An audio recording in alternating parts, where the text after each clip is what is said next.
This is a sports catastrophe production. Birthday boy! And the birthday boy for today, August the 30th, is a legendary basketball player in the NBA playing 1,611 games, the most in NBA history. He's known for his defense and clutch rebounding late in games. He played 21 years as a center, tied for second most in the modern in the NBA. He played college, then went to Golden State, and then they went to Boston. And he went to Boston and played. He even won a title with the Chicago Bulls and Michael Jordan, and became the oldest player to win a title at age 43. His nickname's the Chief, after the fictitious Chief Bromden, the silent Native American character in One Flew Over the Cuckoo's Nest, which actually was parodied in The Simpsons episode when Homer goes to the insane asylum. He's in the Hall of Fame since 2003, named to the NBA's 50th and 75th anniversary teams. He is Robert the Chief Parish.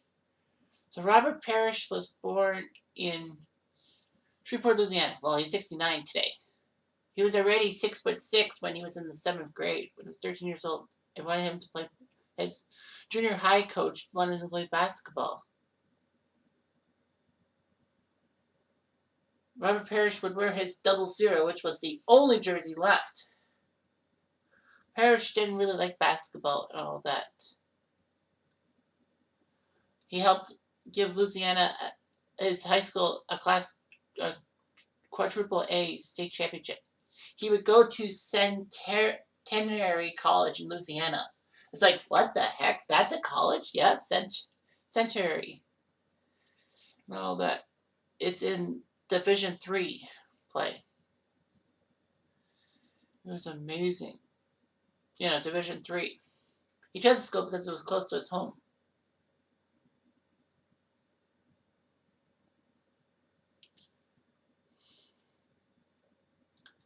Anyway, he had no notice because of the 1.6 rule in 1965 to determine academic eligibility of incoming freshmen and all that.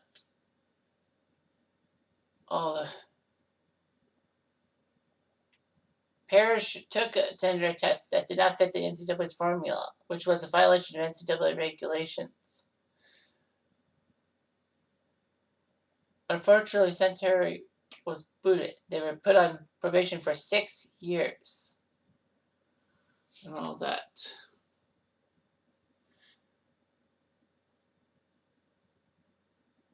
Within days of the decision, the NCAA did repeal the 1.6 rule, but refused to make the players eligible and all that. Centenary actually spent 14 weeks in the AP Top 20 poll during his senior season, but because of the whole academics thing, the NCAA did not include Parish's stats in its record books.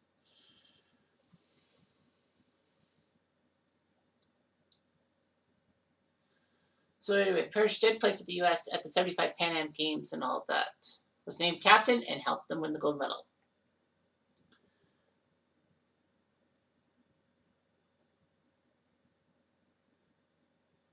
Anyway, Parish stayed at Centenary even though that he could have transferred. But he did pretty well. The Sport News even said he was the first team All-American as a senior. Well, when he put up 24 points and 18 rebounds as a senior every game. All that. However, the NCAA said that Parish's records would be recognized and put in the NCAA record book after a formal appeal happened. Parish was drafted in the first round of the 1976 draft by the Golden State Warriors. The ABA had Utah and San Antonio try to draft him, but he stayed there. Parish would go 8th overall.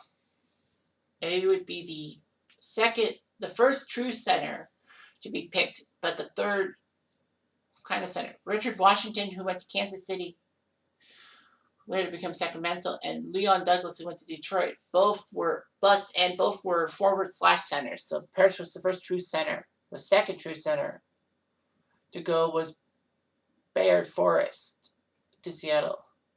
In fact, the Warriors got the pick from the LA Lakers when the Lakers decided to sign Cassie Russell as a free agent, and it was compensation.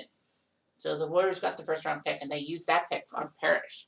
Big move. The Lakers could have used it, but the Lakers probably would not have wanted competition for Abdul-Jabbar. So anyway, Parish would sign with the Warriors and all that. But unfortunately, Golden State went on a downhill slope and all that. Parish played 307 games with the Warriors, averaging 13.8 points, 9.5 rebounds a game. So he was a good player on a bad team. Boston had some issues. Boston lost Dave Cowens to retirement, and Larry Bird did have a chance for a second NBA season. And the Celtics had the number 1 overall pick. Okay, fair enough. But shockingly, before the 1980 draft, the Celtics traded their number 1 pick and another first-round pick to the Golden State Warriors for Robert Parish. The Warriors' first-round pick, which was 3rd overall. The Warriors took with the number 1 pick Joe Barry Carroll. So it was like humongous and all that. That the Warriors needed a center, so they took Joe Barry Carroll, who was a star with Purdue and all that. It could have been an Olympic star, but of course, that was the year the U.S. boycotted the Olympics.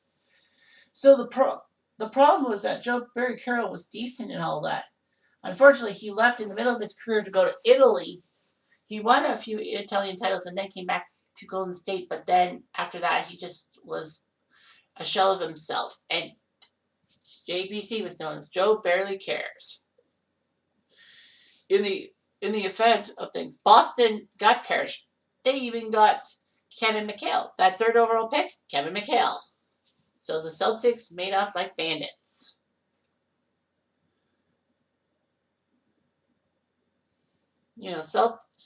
Parish said, I went from the penitentiary to the penthouse, being with the Celtics and all that. They had a good front court. They had Bird, Parish, Cedric Cornbread, Maxwell, and Kevin McHale. He played 14 years for the Celtics, Parish did, from 1980 to 1994. Winning 3 NBA titles, 81, 84, and 86. And was known as the Big Three, one of the greatest front courts in NBA history. Kind of figured it would be huge.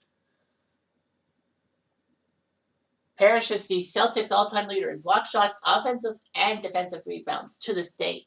Bill Russell is the team's career leader in total rebounds, but offensive and defensive rebounds were not tabulated separately prior to 74.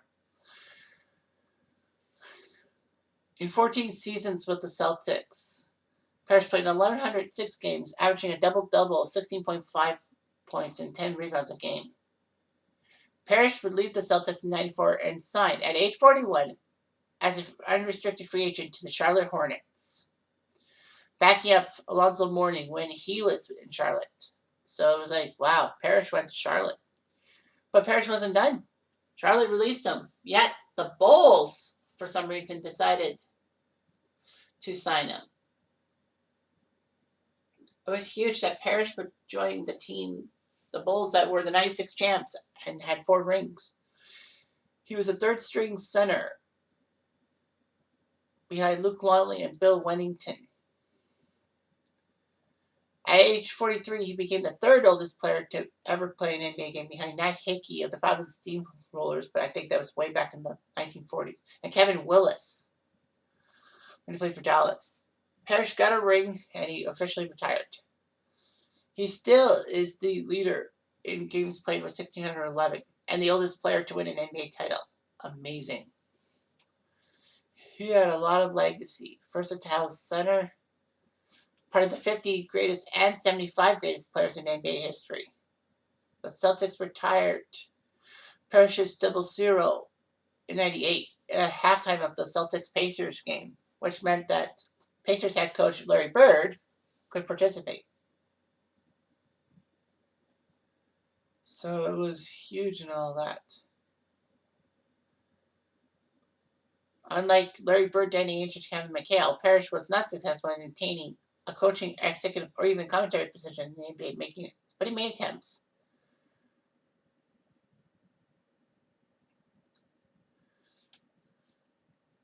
But Kevin McHale said that he was trying to get Parish to be part of the Timberwolves organization, but lack of job offers came. So anyway, so yeah, Celtic. Yeah, he was a Celtic legend and all that. Most games played, 16 and 11 games, 14.5 points per game, 9.1 rebounds per game. Boston's got to thank Red Auerbach for being so conniving.